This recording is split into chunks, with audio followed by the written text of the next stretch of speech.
tango teacher and a yoga instructor, and I really believe that yoga is one of the best forms of exercise that can support your tango dancing and improve your tango dancing. I know it's improved mine.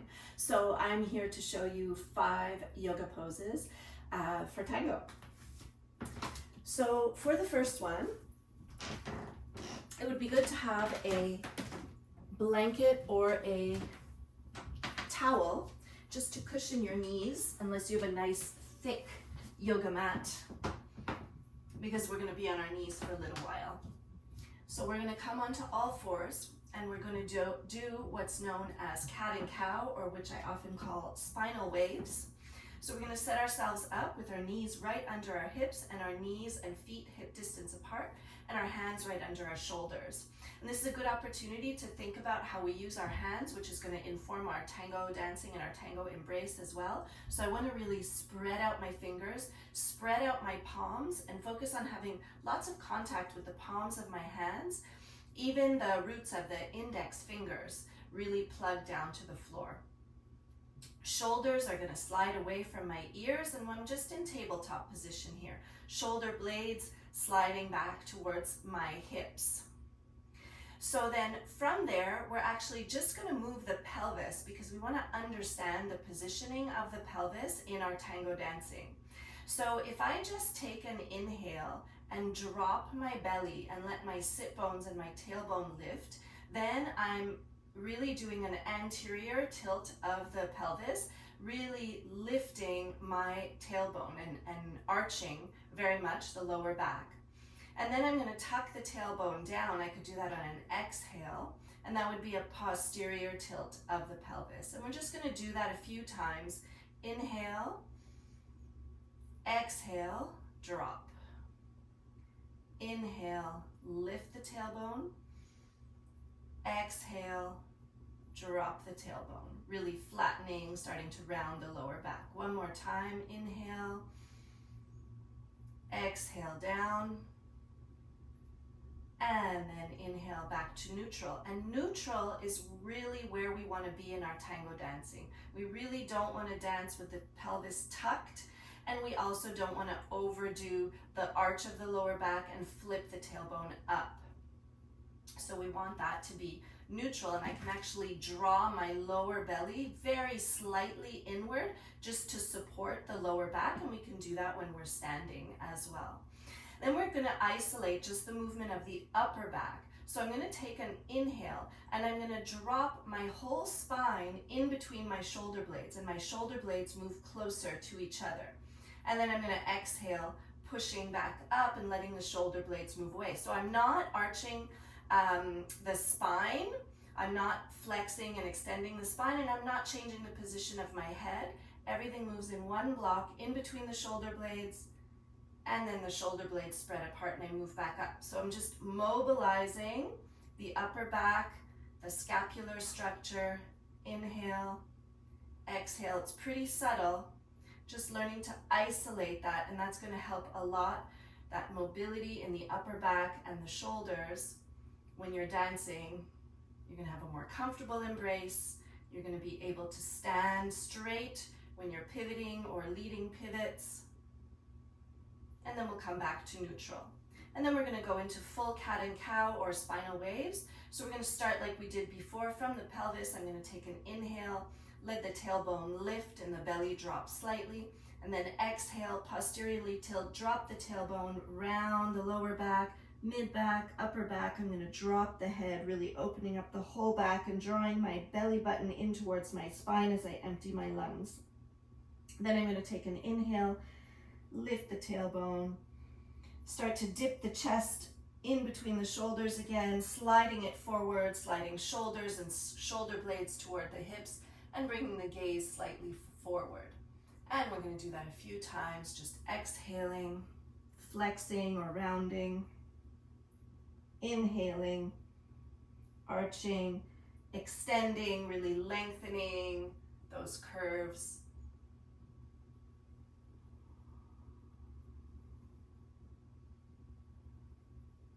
And now we've really warmed up the spine. We'll complete on an exhale, and then come back to neutral.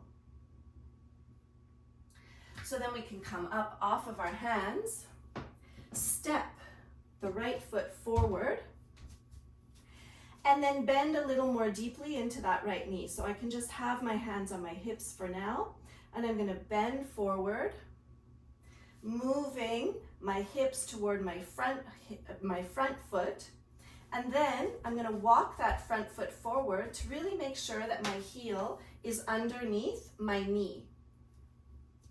And we could just stay there for a few breaths, and I really want to lift the body, not trying to just project the chest forward and overarch the back, but actually lift my whole torso up, getting my belly off of my thigh, and I can even think about drawing the belly slightly inward and engaging my glutes, particularly on the left side, to protect the lower back from overdoing the arch. And then we can maybe even reach the arms up and just be here for a couple of breaths. Then from there, I can bring my hands back to my thigh, tuck the back toes under, and then I'm going to push into both feet, particularly the back foot, lengthening out that back leg, bringing the knee off the ground and finding myself in warrior one. And I still want to lift the body as much as possible. So maybe you can see how much this could really help your tango dancing. You're spreading the feet, you're strengthening the legs, you're strengthening your back in order to stand upright even when you have your back leg extended. And then you could lift the arms one more time for a couple of breaths. And my hips are square. So my back hip, my left is moving forward, my right hip or the groin crease is moving back. I'm kind of steering the pelvis to the right in order to square the hips. Then we'll bring the hands down and gently lower the back knee and change legs.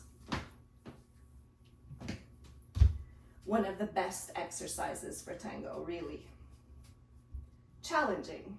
So I lunge forward, bending more deeply into that left knee, but I always adjust the front foot so that I have power here with my knee over my heel, and I'm not passing my toes with my knee, which would be very hard on the knee joint. And each foot, each leg is aligned with its own hip. So the first thing we can do is keep that back knee down, just work on the strengthening of the back, but I'm engaging the glutes and I'm drawing the belly slightly inward to stabilize and prevent my lower back from overdoing the arch. Another breath. And then we can bring the hands down to the leg to start, tuck the back toes, push into the feet, particularly the back one, lift the back knee and lengthen that back leg. And now I'm going to steer the pelvis a little bit to the left. So right hip forward, left groin back, and maybe the arms come up for a couple of breaths. Hips facing forward, not opening up the back leg.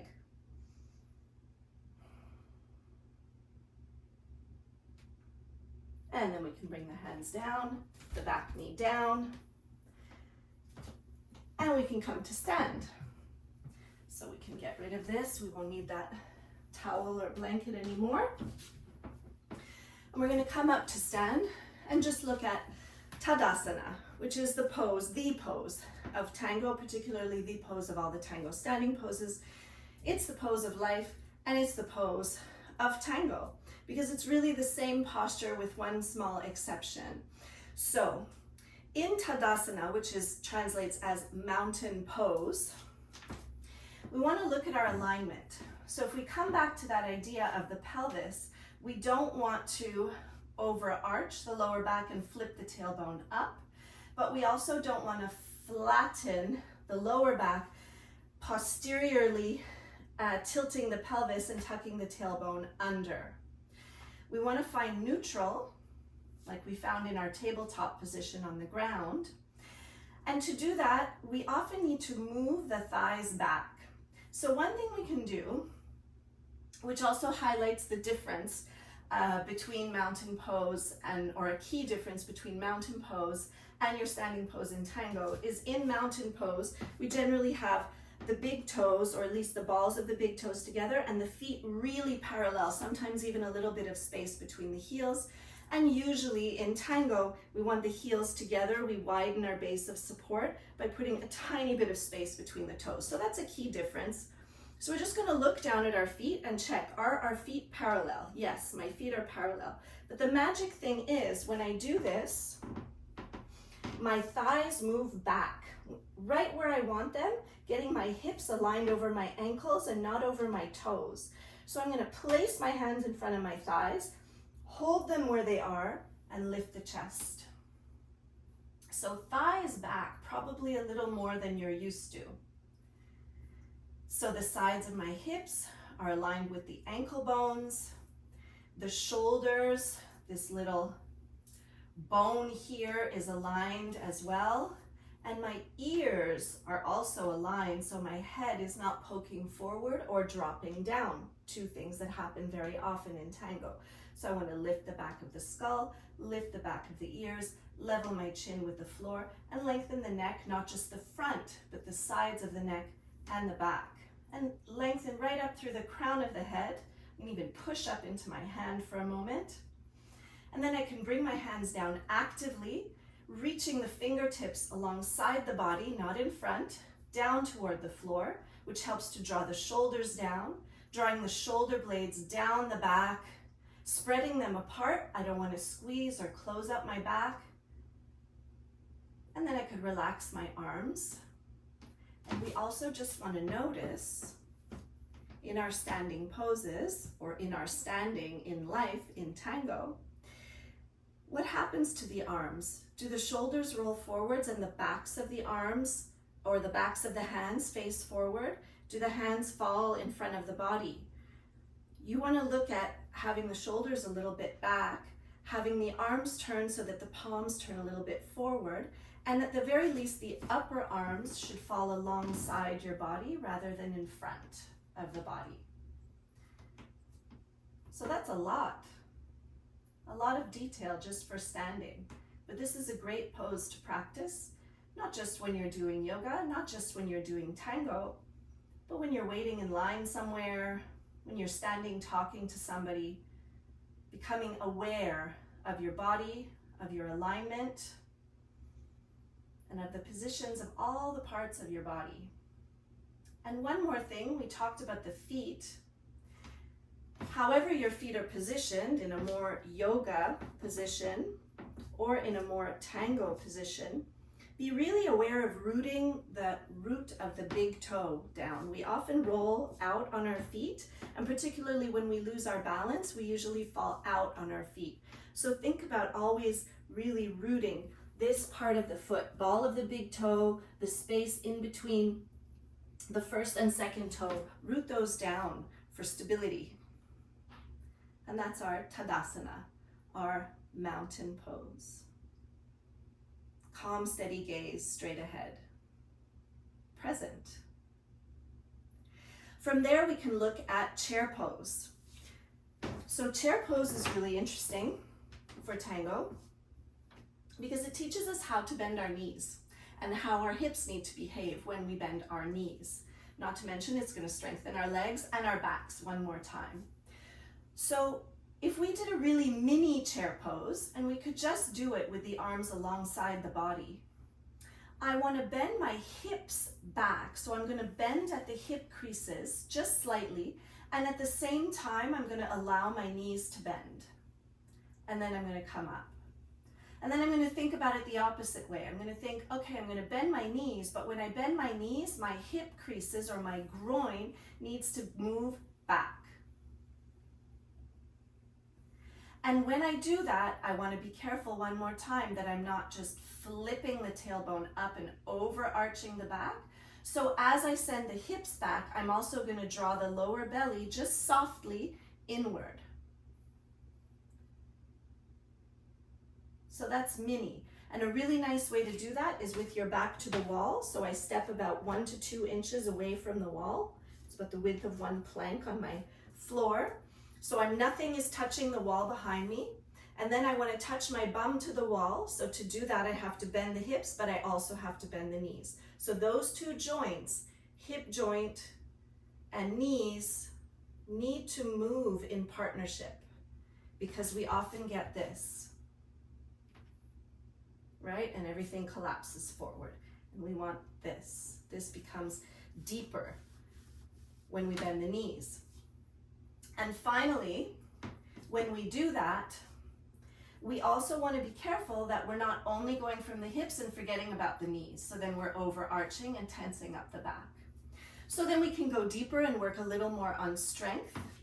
And a nice way to do it, if you can, is to really have the feet together and to squeeze the legs together, which is also very good work for tango, because in tango we want to use the adductors and we want to always be working on bringing the legs in, right, before we go to any other step. So doing this with feet together, squeezing actively the legs together is a really good way. And if that's difficult for you, you can't really get here, then you can take something like a yoga block, but it could be a small cushion, roll of paper towels, put that in between your thighs if you need that space, and then you can squeeze the block. So I'm really actively squeezing that block. So that's another way you can do this. From there, instead of doing mini, we're going to go a little deeper.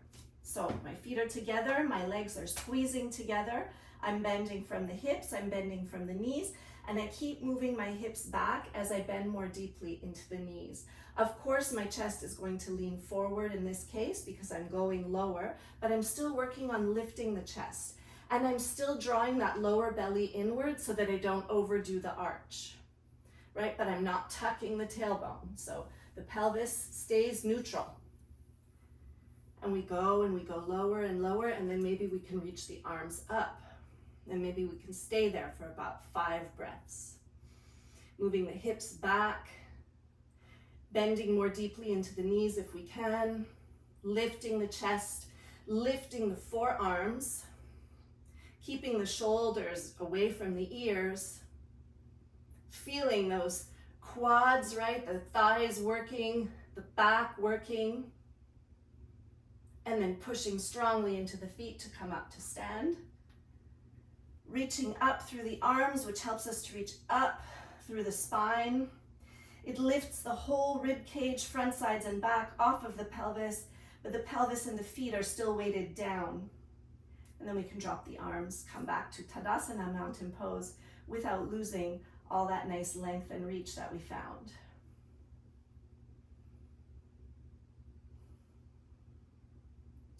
Finally, we're going to do a twist.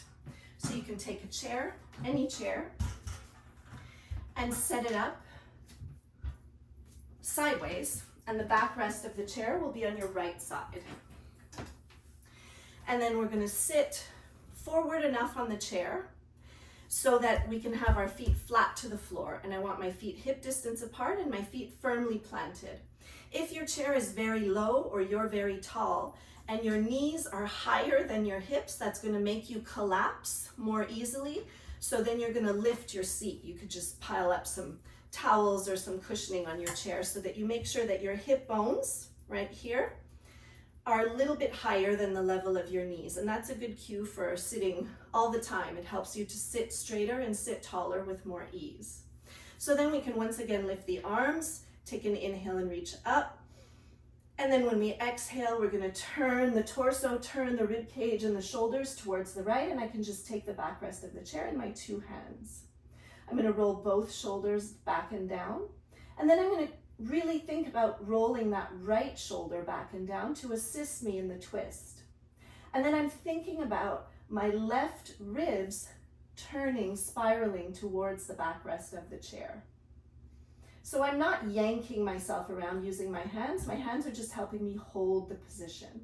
And every time I inhale, I lengthen. And every time I exhale, I see if I can maybe deepen the twist. So of course, this is wonderful for your dissociation. So anything to do with pivots, leading them or following them, any dissociation at all in tango, you really want to work on this. Being able to do it, right? Kind of getting things a little unstuck. And also building that awareness. Where are you turning from? not just the arms, not just the shoulders, the whole rib cage from about the navel line up. And then I'm going to check in with my legs and see if they collapsed. And I'm going to keep my legs set, feet flat on the floor, knees pointing forward in the same direction as my toes. So that I keep that awareness, when I think about the upper body, I keep awareness in what's happening in my legs and feet, always. Twists are wonderful for the spine and for the organs. And we're just going to do something we don't do much in tango, but it's just going to be nice for the whole spine, right up to the back of the neck, the cervical spine. On the next exhale, we're going to see if we can maybe turn the head a little further towards the right shoulder. And then on the next exhale, we can counter rotate the head back towards the left shoulder, but the body is still turning to the right. So that's good work for the brain, as well as being nice because you get that twist right up to the top of your spine. And then we're going to let go of the chair, and we're going to let the body just kind of float back to face forward. Let everything realign, which is what the body wants to do. And we use that to our advantage in tango. Letting the hips come back after an ocho, for example, or the chest come back to face forward when our partner comes back in front of us. The body wants to realign. Okay, so then we'll do the other side. It's always good to turn right first and then left when you practice twists. It's good for your digestive system to do it that way. Feet firmly planted under your knees. We can take an inhale, and on an exhale, we twist to the left. And roll my shoulders back and down, keeping the upper chest lifted. Feet firmly planted, knees pointing forward. You can roll that left shoulder back and down a little more. Turn these right ribs towards the left.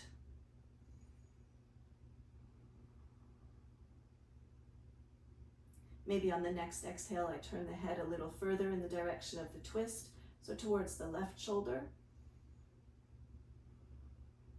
without straining my eyes to do so. Next exhale, I can come back, counter rotate the head, so the head goes right, but the chest is still turning left.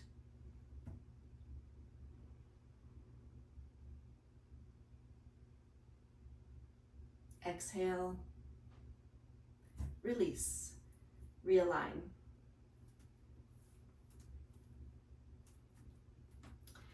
So that was it. 5 yoga poses for tango. We started with cat and cow or spinal waves. We went to warrior 1, then tadasana, mountain pose, then chair pose, utkatasana, and then we did a chair twist. Namaste. Y un abrazo.